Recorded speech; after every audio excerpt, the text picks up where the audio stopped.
নমস্কার প্রিয় গল্পপ্রেমী বন্ধুরা, আপনারা শুনছেন গল্পবন্ধন।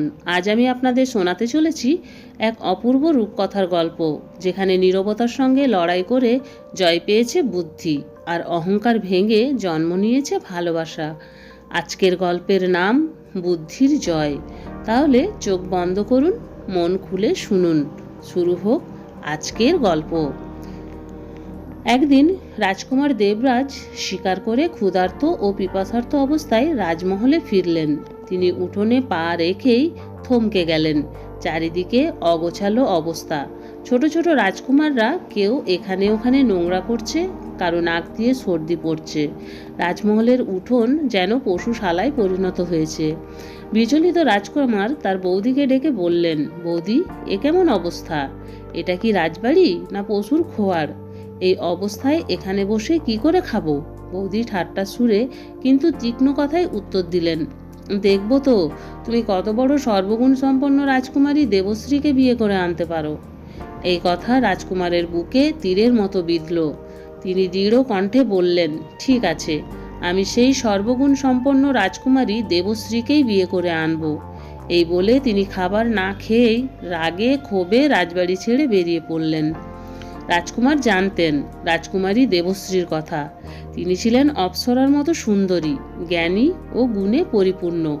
অসংখ্য রাজা মহারাজা তাকে বিয়ে করতে চেয়েছেন, কিন্তু রাজকুমারীর ছিল এক কঠিন শর্ত, যে রাতের 4 প্রহরে 4 বার তাকে কথা বলাতে পারবে, কেবল তাকেই তিনি বিয়ে করবেন। আর যদি ব্যর্থ হয় তবে তাকে আজীবন কারাগারে বন্দী থাকতে হবে। এখনো পর্যন্ত কেউই এই শর্তে সফল হতে পারেনি। ফলে শত শত রাজা ও রাজকুমারীর কারাগারে বন্দী হয়ে আছে। রাজকুমারী তার মহলের সামনে একটি ঢোল রেখেছিলেন।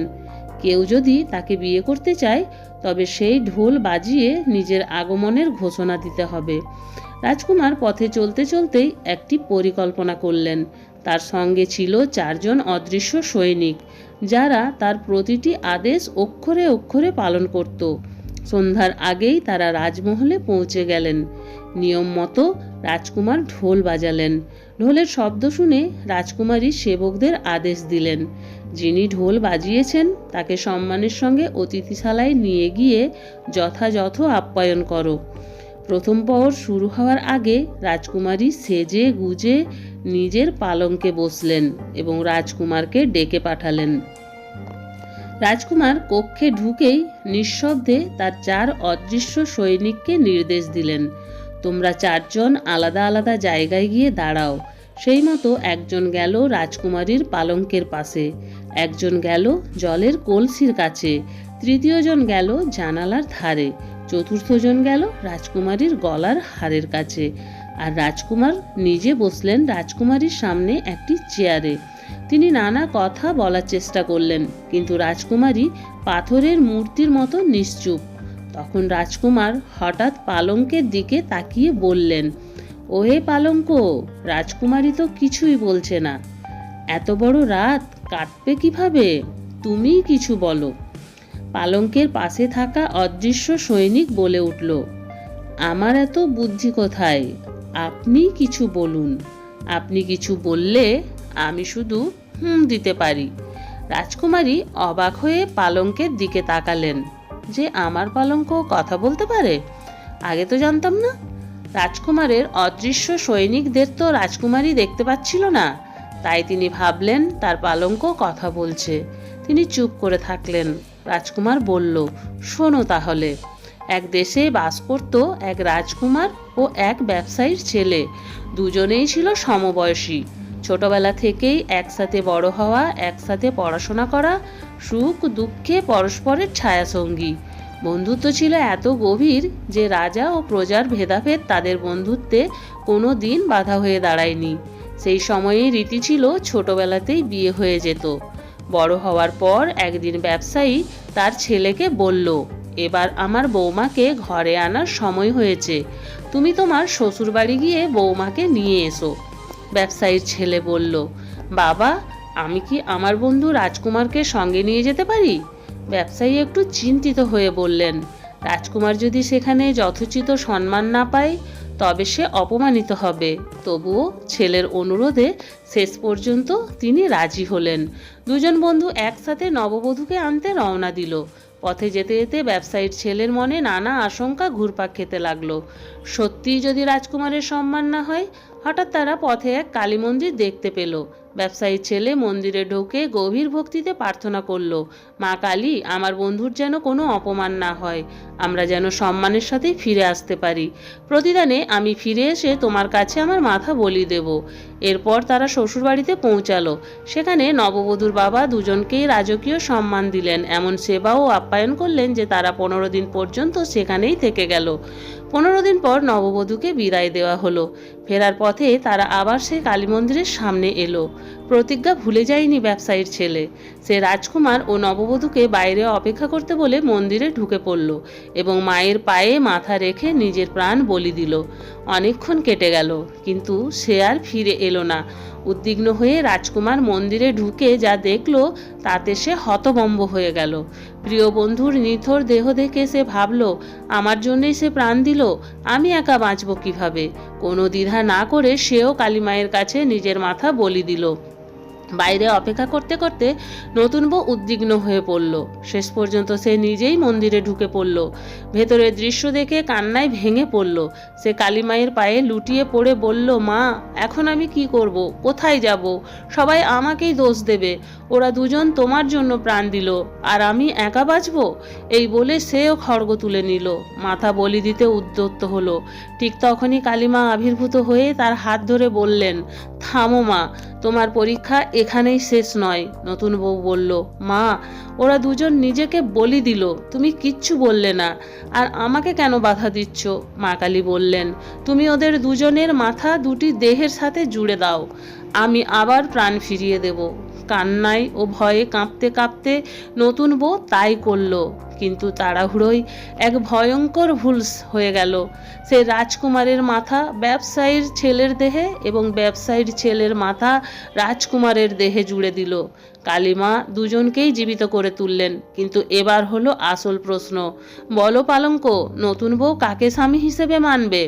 রাজকুমারের প্রশ্ন শুনে পালঙ্কের কাছে থাকা অদৃশ্য সৈনিক বলে উঠল, আমি একটা কাঠের পালঙ্ক, আমার ওপর কত ধুলো জমে আছে, কেউ আমার চাদর পরিষ্কার করে না, কেউ আমাকে একটু ঝেড়ে দেয় না, আমি কি করে আপনার প্রশ্নের উত্তর দেব?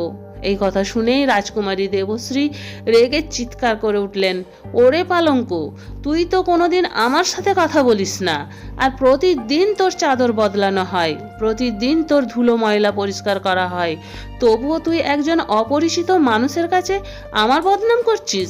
কাল সকাল হতে দে, তোর ব্যবস্থা আমি করছি। তারপর রাজকুমারী রাজকুমারকে বললেন, আপনাকে তো জ্ঞানী মনে হচ্ছে, আপনি উত্তরটি বলুন যুক্তিসহ। রাজকুমার হাসলেন এবং রাজকুমারীকে ধীরে করে বললেন, আপনার সেবকদেরকে বলুন যে ঢোলটি একবার বাজাক, কারণ রাজকুমারী এক প্রহরে একবার কথা বলেছেন। রাজকুমারী একটু ইতস্তত বোধ করে সেবককে আদেশ দিলেন ঢোলটি বাজানোর জন্য। এরপর রাজকুমার উত্তর দিলেন, নতুন বউ ব্যবসায়ীর ছেলের মাথাযুক্ত দেহকেই স্বামী হিসেবে গ্রহণ করবে, কারণ মানুষের পরিচয়, স্মৃতি, বুদ্ধি ও অনুভূতি থাকে মাথায়। যার মাথায় স্বামীর স্মৃতি, ভালোবাসা ও বৈবাহিক সম্পর্কের চেতনা আছে, স্বামী সেই। দেহ বদলালেও পরিচয় বদলায় না। অতএব ব্যবসায়ীর ছেলের মাথা রাজকুমারের দেহ, মানেই হলো ব্যবসায়ীর ছেলেই তার স্বামী। এদিকে ঢোলের আওয়াজ শুনে বন্দী রাজা ও রাজকুমাররা খুশিতে ভরে উঠলেন। তারা মনে মনে ভাবলেন, আজ নিশ্চয়ই এমন কেউ এসেছে যে রাজকুমারীকে কথা বলিয়েই ছাড়বে। অন্যদিকে রাজকুমারী আবার বসে পড়লেন নিজের জায়গায়। মনে মনে ভাবলেন, একবার কথা বলে ফেলেছেন, আর বলবেন না। রাজকুমার দেবরাজ এবার রাজকুমারীর জলের কলসির দিকে তাকিয়ে বললেন, হে রাজকুমারীর কলসি, রাজকুমারী তো কথা বলবেন না, এক প্রহর তো কাটলো, বাকি রাতটা কিভাবে কাটাবো? তুমিই কিছু বলো। জলের কলসির কাছে দাঁড়ানো অদৃশ্য সৈনিক বলল, আমার এত বুদ্ধি কোথায়, আমি কি আর বলবো, আপনি কিছু বলুন, আমি শুধু হুম দিতে পারি। রাজকুমারী রাগের সাথে জলের কলসির দিকে তাকালেন, কিন্তু চুপ করে রইলেন। রাজকুমার দেবরাজ বললেন, শোনো তবে, এক দেশে এক রাজকুমার আর এক বণিকের ছেলে। ছোটবেলা থেকেই তারা ছিল অতি ঘনিষ্ঠ বন্ধু। একসঙ্গে খেলা, পড়াশোনা, স্বপ্ন সব কিছু ভাগ করে নিত। একদিন খেলতে খেলতে মজা করে তারা দুজনে একটি প্রতিজ্ঞা করলো, আমাদের মধ্যে যার আগে বিয়ে হবে সে তার বউকে প্রথম রাতেই অন্য বন্ধুর কাছে পাঠাবে। শিশু সুলভ সেই কথায় তখন কেউ গুরুত্ব দেয়নি। দিন কেটে গেল, দুজনেই বড় হলো। কিছুদিন পর বণিকের ছেলের বিয়ে হলো আগে, কিন্তু আশ্চর্যের বিষয়, সে ছোটবেলার সেই প্রতিজ্ঞা ভুলে যায়নি। বিয়ের প্রথম রাতেই নববধূ 16 শৃঙ্গার করে বসে আছেন, কিন্তু স্বামী এলেন মাথা নিচু করে, বিষণ্ণ মুখে। স্ত্রী অবাক হয়ে জিজ্ঞাসা করলেন, আপনি কি এই বিয়েতে রাজি ছিলেন না? আমি কি আপনার পছন্দের নই, নাকি আমাদের পরিবার আপনাকে কোনো অসম্মান করেছে?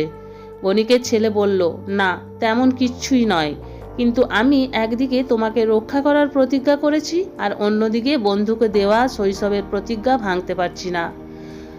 সব শুনে স্ত্রী শান্ত কণ্ঠে বললেন, আপনি অনুমতি দিন, আমি আপনার প্রতিজ্ঞা রক্ষা করব, আবার নিজের সম্মানও রক্ষা করব।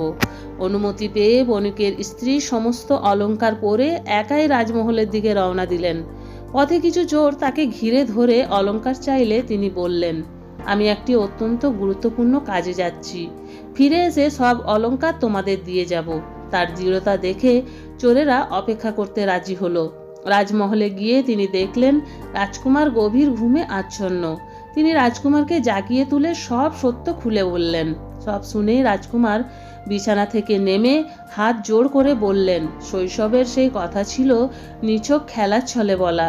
আপনি আমার বন্ধুর স্ত্রী, আমার কাছে আপনি বৌদি, মা কিংবা বোনের সমান। আজ থেকে আপনি আমার ছোট বোন। তিনি সেই নারীকে সোনা, রূপা, হীরা, মানিক দিয়ে সম্মানের সঙ্গে বাড়ি পাঠিয়ে দিলেন। ফেরার পথে চোরেরা আবার তাকে ঘিরে ধরল। তিনি রাজকুমারের দেওয়া ধন তুলে দিয়ে নিজের অলংকারও খুলে দিতে উদ্যত হলেন। চোরেদের সর্দার জিজ্ঞেস করল, এসব তুমি কোথায় পেলে? সব কথা শুনে চোরেদের চোখ ভিজে উঠল।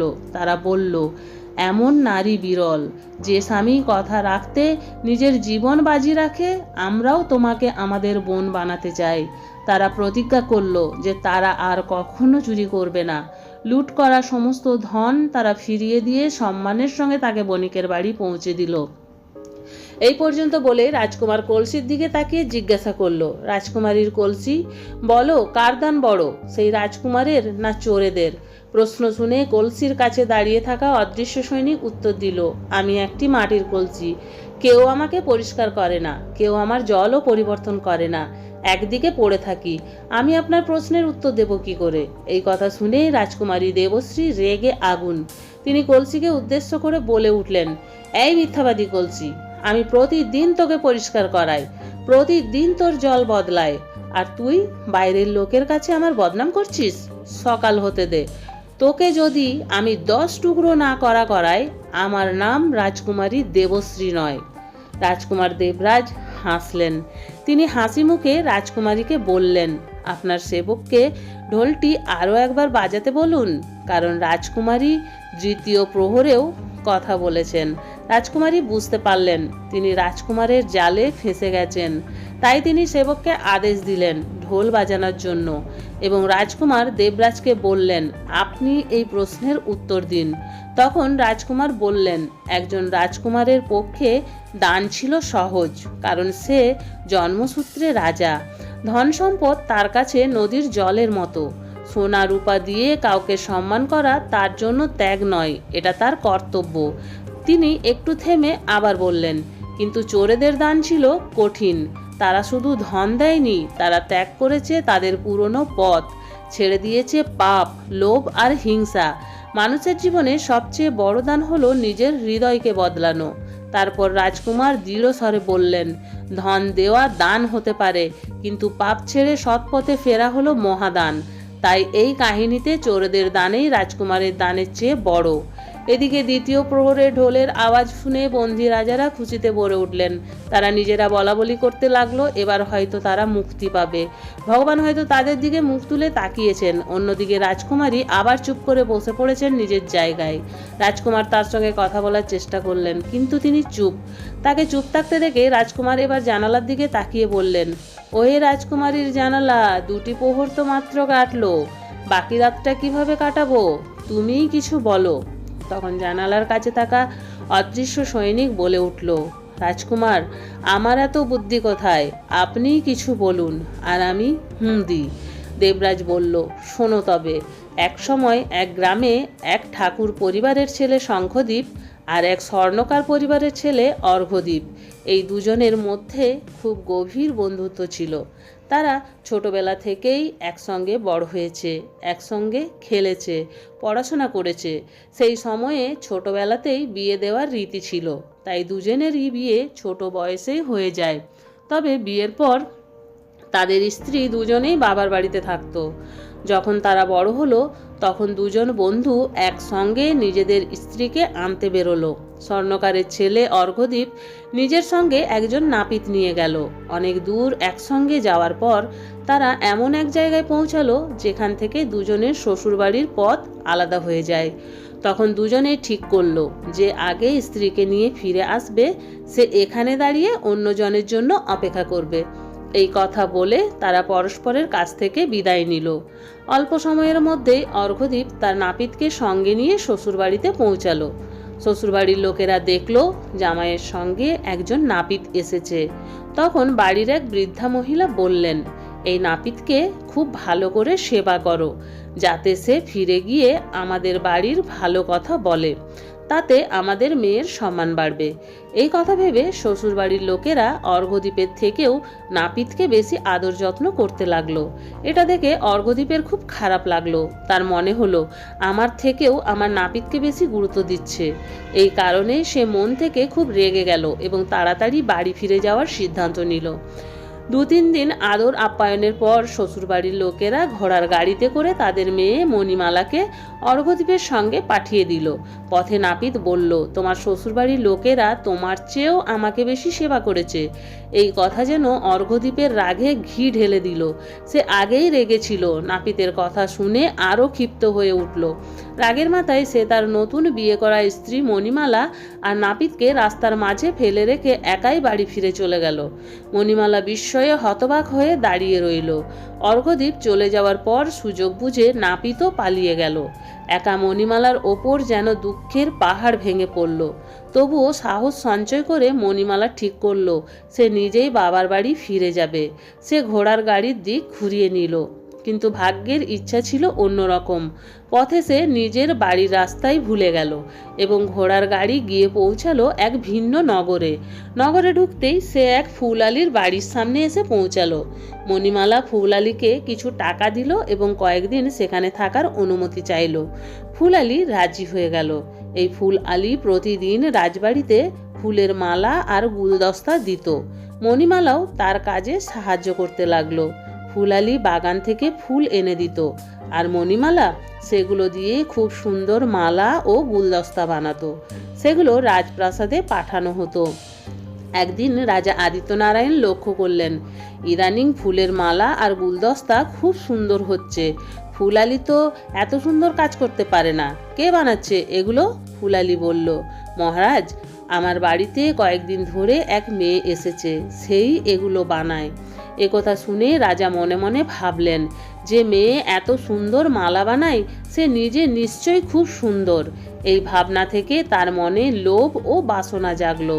55 বছরের রাজা ফুলালিকে বললেন, সেই মেয়েটিকে রাজবাড়িতে নিয়ে এসো। ফুলালি এসে মণিমালাকে বলল, রাজা আদিত্যনারায়ণ তোমাকে রাজবাড়িতে ডাকছেন। মণিমালা স্পষ্ট করে বলল, রাজবাড়িতে আমার কোনো কাজ নেই, আমি যাব না। কিন্তু ফুলালি রাজার আদেশ অমান্য করতে পারল না। অনেক অনুনয় বিনয় করে সে মণিমালাকে রাজবাড়িতে নিয়ে গেল। রাজা আদিত্যনারায়ণ মণিমালার রূপ ও গুণ দেখে মুগ্ধ হয়ে গেলেন। তিনি ভাবলেন, আমার কোনো রানী এত সুন্দর ও গুণবতী নয়। তিনি সঙ্গে সঙ্গে আদেশ দিলেন মণিমালাকে অন্দরমহলে নিয়ে যেতে। মণিমালা কাঁদতে কাঁদতে বলল, হে রাজা, আপনি এই নগরের অধিপতি, আপনি আমার বাবার মতো, তাহলে কেন আমাকে অন্দরমহলে পাঠাচ্ছেন?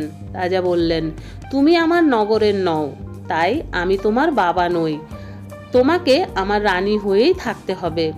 অনেক অনুরোধ করেও যখন রাজা রাজি হলেন না, তখন মণিমালা বলল, আমি বিবাহিতা, আমার স্বামী আমাকে ছেড়ে চলে গেছে।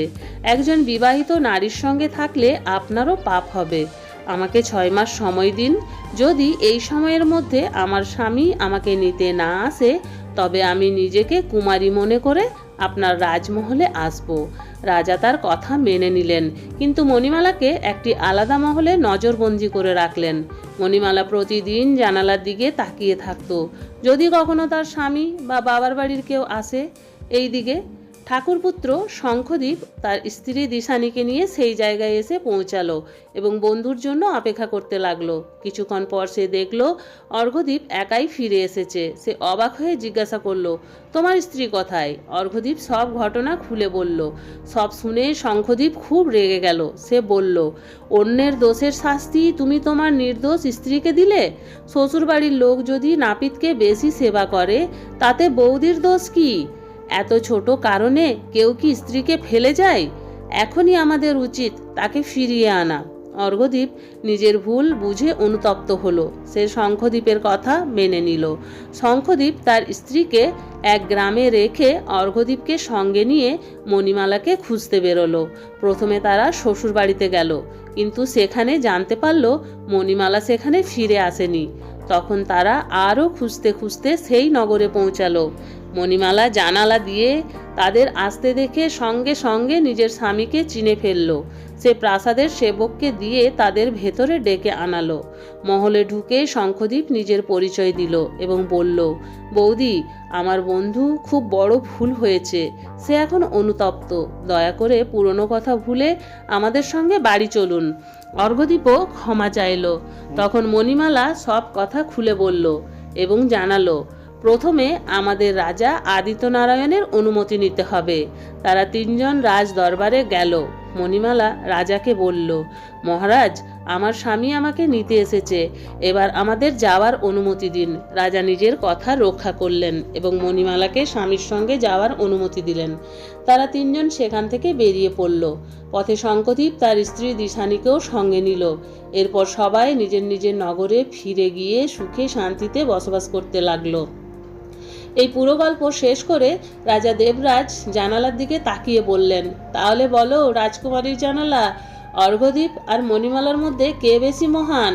জানালায় বসে থাকা অদৃশ্য সৈনিক বলল, হে রাজকুমার, আমার ওপর যা ধুলো ময়লা জমে আছে না, কখনো কেউ আমার ধুলো ময়লা পরিষ্কার করে না, আবার কেউ তো রঙও করে দেয় না। আমার এত বুদ্ধি কোথায় যে আমি বলতে পারবো কে বেশি মহান আর কে কম? জানালায় বসে থাকা সৈনিকের কথা শুনে রাজকুমারী দেবশ্রী নিজের ওপর আর নিয়ন্ত্রণ রাখতে না পেরে বলে উঠল, এই জানালা, তোর এত বড় সাহস! আমি রোজ তোকে পরিষ্কার পরিচ্ছন্ন করাই, প্রতি 6 মাস অন্তর তোকে রং করাই। আমাদের সাথে তুই কখনো কোনো কথা বলিস না, আর আজ বাইরের লোকের সামনে তুই আমার বদনাম করছিস? সকাল হতে দে, তোর ব্যবস্থা আমি ঠিকই করব। এরপর রাজকুমারী দেবরাজকে বলল, রাজকুমার, এটা বলা কি আর এত কঠিন কাজ যে কে মহান? এতে অর্ঘ্যদ্বীপের তো কোনো মহানতা নেই। সে তো নিজের নির্দোষ স্ত্রীকে ত্যাগ করে দিয়েছিল। মহানতা তো মণিমালারই ছিল। ওর কাছে রানী হওয়ার পুরো সুযোগ ছিল, তবুও সে নিজের স্বামীর অপেক্ষা করেছে। এই রকম স্ত্রী শুধু মহানই নয়, বরং পূজোর যোগ্য। রাজকুমার দেবরাজ দুষ্ট হাসি হাসলেন এবং বললেন, রাজকুমারী, তুমি একদম ঠিক বলেছ। আমি তো তোমার প্রতি মুগ্ধ হয়ে গেলাম, কিন্তু এখন তুমি তোমার সেবককে আদেশ দাও ঢোলটা আরও একবার বাজাক, কারণ রাজকুমারী 3য় প্রহরে 3 বার কথা বলেছে। ঢোলক ঢোল বাজালে ঢোলের আওয়াজ শুনে বন্দী রাজা রাজকুমাররা নাচতে লাগলো। এবার তাদের পুরো বিশ্বাস হয়ে গিয়েছিল, আর একটা প্রহর কাটলেই তারা মুক্তি পাবে।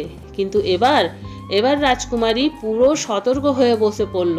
সে মনে মনে স্থির করলো, এবার যা কিছুই হোক তিনি আর কথা বলবেন না। রাজকুমার দেবরাজ বলল, ভাই, রাজকুমারীর গলার হার, রাতের 3টি প্রহর তো খুব আরাম করে কেটে গেল। এখন তুমি কিছু শোনাও, যাতে শেষ প্রহরটাও কেটে যায়। রানীর হারের কাছে দাঁড়িয়ে থাকা অদৃশ্য সৈনিক বলল, রাজকুমার, আমার এত বুদ্ধি কোথায় যে আমি আপনাকে কিছু শোনাবো? তবে হ্যাঁ, আপনি কিছু বললে আমি দিতে পারি।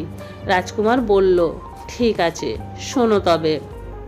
চারজন বন্ধু ছিল। তাদের মধ্যে একজন ব্রাহ্মণ, একজন কাঠমিস্ত্রি, একজন দর্জি এবং একজন স্বর্ণকার ছিল। একদিন চারজনে পরামর্শ করে টাকা রোজগারের জন্য বিদেশে যাওয়ার সিদ্ধান্ত নিল। চলতে চলতে সন্ধ্যা হয়ে গেল। তারা এক ফাঁকা জায়গায় এসে দাঁড়ালো। চারদিক শুনশান।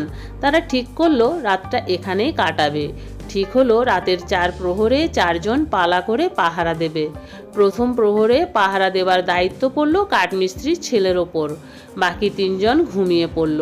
পাহারা দিতে দিতে সে দেখলো পাশে একটি বড় কাঠের টুকরো পড়ে আছে। সে মনে মনে ভাবলো, চুপচাপ বসে থাকলে ঘুম পেয়ে যাবে, তার চেয়ে এই কাঠের টুকরো দিয়ে কিছু বানানো যাক। সে নিজের যন্ত্রপাতি বের করলো এবং প্রথম প্রহর শেষ হওয়ার আগেই কাঠ কেটে কেটে এক সুন্দর স্ত্রীর পুতুল বানিয়ে ফেললো। তারপর দর্জির ছেলেকে জাগিয়ে দিয়ে নিজে ঘুমিয়ে পড়ল। দ্বিতীয় প্রহরে দর্জির ছেলে পাহারা দিতে বসলো। তার মনে হলো সামনে কেউ দাঁড়িয়ে আছে। কাছে গিয়ে দেখে এ তো কাঠের পুতুল। সে মনে মনে বলল, কাঠমিস্ত্রির ছেলে কত সুন্দর কারিগরি করেছে, কিন্তু আমিও কারো থেকে কম নই। সে নিজের ছুঁচ সুতো বের করলো এবং দ্বিতীয় প্রহর শেষ হওয়ার আগেই পুতুলটির জন্য সুন্দর কাপড় সেলাই করে পরিয়ে দিল। এরপর সে স্বর্ণকারের ছেলেকে জাগিয়ে দিয়ে নিজে ঘুমিয়ে পড়ল। তৃতীয় প্রহরে স্বর্ণকারের ছেলে পাহারা দিতে লাগলো। সে পুতুলটির দিকে তাকিয়ে ভাবলো, এত রাতে এই ফাঁকা জায়গায় একজন স্ত্রীলোক কোথা থেকে এলো? সে ডাক দিল, কিন্তু কোনো উত্তর পেল না। কাছে গিয়ে দেখে এটা কোনো নারী নয়, কাঠের পুতুল। তখনই সে বুঝে গেল এটা কাঠমিস্ত্রি আর দর্জির কাজ। সেও মনে মনে ভাবলো, আমিও কারো থেকে কম নই। সে নিজের যন্ত্রপাতি বের করলো এবং তৃতীয় প্রহর শেষ হওয়ার আগেই পুতুলটিকে সুন্দর গয়না পরিয়ে দিল। মালা, কানের দুল, চুড়ি, পায়ের নুপুর, সব কিছু। এরপর সে ব্রাহ্মণের ছেলেকে জাগিয়ে দিয়ে নিজে ঘুমিয়ে পড়ল। চতুর্থ প্রহরে ব্রাহ্মণের ছেলের নজর পড়ল পুতুলটির দিকে। সে ভাবল, এই ফাঁকা জায়গায় এই নারী কোথা থেকে এলো? কাছে গিয়ে দেখলো এটা কাঠের পুতুল। সে সব বুঝে গেল। মনে মনে বলল, 3 জনে মিলে আমাকে পরীক্ষা নিতে চাইছে। সে নিজের তন্ত্র মন্ত্র প্রয়োগ করে চতুর্থ প্রহর শেষ হওয়ার আগেই পুতুলটির মধ্যে প্রাণ প্রতিষ্ঠা করলো। কাঠের পুতুলটি এখন একজন সুন্দর জীবন্ত যুবতীতে পরিণত হলো। ততক্ষণে সকাল হয়ে গেছে। বাকি 3 জন ঘুম থেকে উঠে সেই সুন্দর যুবতীকে দেখে অবাক হয়ে গেল। তারা ব্রাহ্মণের ছেলেকে জিজ্ঞাসা করলো, এই নারী কে, কোথা থেকে এলো? ব্রাহ্মণের ছেলে সব খুলে বলল এবং বলল, আমি এতে প্রাণ দিয়েছি, তাই আমি একে বিয়ে করব। কাঠমিস্ত্রির ছেলে বলল, না বন্ধু, আমি একে বানিয়েছি, তাই এর ওপর অধিকার আমার। দর্জির ছেলে বলল, আমি একে কাপড় পরিয়েছি, তাই এর ওপর অধিকার আমার। স্বর্ণকারের ছেলে বলল, আমি একে গহনা পরিয়েছি, চুড়ি, মালা, কানের, পায়ের সব কিছু, তাই এই যুবতী আমার স্ত্রী হবে। এই নিয়ে 4 জনের মধ্যে ঝগড়া শুরু হয়ে গেল। গল্প শেষ করে রাজকুমার দেবরাজ বললেন, বলো ভাই, রানীর হার ওই যুবতীর ওপর কার অধিকার বেশি? রাজকুমারীর হারের ওপরে বসে থাকা অদৃশ্য সৈনিক বলল, রাজকুমার, আমি তো তুচ্ছ এক হার। রাজকুমারী যখন মনে হয় পরে, আবার যখন মনে হয় খুলে রাখে। আমার এত বুদ্ধি নেই যে উত্তর দেব। এই কথা শুনে রাজকুমারী খুব রাগ হলো। তিনি রাগ সংযত করলেন এবং কিচ্ছু বললেন না। রাজকুমার দেবরাজ বললেন, ওই যুবতীর ওপর সবচেয়ে বেশি অধিকার ব্রাহ্মণের ছেলের, কারণ সে প্রাণ দিয়েছে। একথা শুনে অদৃশ্য সৈনিকেরা জয় জয়কার করতে লাগলো। তখন আর চুপ থাকতে পারলেন না রাজকুমারী দেবশ্রী। তিনি বললেন, এ কেমন ভুল বিচার? এটা ধর্মের বিরুদ্ধে। যে প্রাণ দিয়েছে সে তো পিতা। একজন বাবা কিভাবে তার মেয়েকে বিয়ে করতে পারে? ধর্মমতে যে চুড়ি ও মালা পরায় সেই স্বামী, আর পুতুলটিকে চুড়ি ও মালা পরিয়েছে স্বর্ণকার। এতএব ওই যুবতীর স্বামী স্বর্ণকার। রাজকুমার দেবরাজ মুচকি হেসে বললেন, বাহ রাজকুমারী, আপনি তো সত্যিকারের ধর্মীয় ন্যায় করলেন। তাহলে ওই যুবতীর স্বামী স্বর্ণকারী, আর যেহেতু আপনি 4 বার কথা বলেছেন, তাই আপনার স্বামী আমি। রাজকুমারী লজ্জায় চোখ নামিয়ে নিলেন। রাজকুমার আদেশ দিলেন ঢোল বাজাতে। ঢোল বেজে উঠল। রাজকুমারী নিজের কথা অনুযায়ী সকল বন্দীকে মুক্তি দিলেন এবং সম্মানের সঙ্গে তাদের রাজ্য ফিরিয়ে দিলেন। অতঃপর ধুমধামের সঙ্গে রাজকুমার দেবরাজ ও রাজকুমারী দেবশ্রীর বিবাহ সম্পন্ন হলো। রাজকুমার যখন রাজকুমারীকে নিয়ে নিজের মহলে ফিরে এলেন, তখন তার বৌদিরা অভিনন্দন জানিয়ে বললেন, আমরা তোমাকে মেনে নিলাম ঠাকুরপো, তুমি যেটা বলেছিলে সেটা করে দেখালে। বন্ধুরা, এই গল্পটা শুধু রাজা বা রাজকুমারীর নয়, এই গল্প আমাদের জীবনের। যেখানে সত্য আছে সেখানে ন্যায় আছে, আর যেখানে ন্যায় আছে সেখানেই ধর্মের জয়। আজ যদি আমরা নিজের জীবনে একটু ধর্ম, একটু ধৈর্য আর একটু সত্যকে স্থান দিই, তাহলে অনেক ঝগড়া আপনা আপনি শেষ হয়ে যাবে। এই ছিল আজকের গল্প। ভালো লাগলে লাইক করবেন, আর এমন শিক্ষামূলক গল্পের জন্য গল্পবন্ধন চ্যানেলটিকে সাবস্ক্রাইব করতে ভুলবেন না। ধন্যবাদ।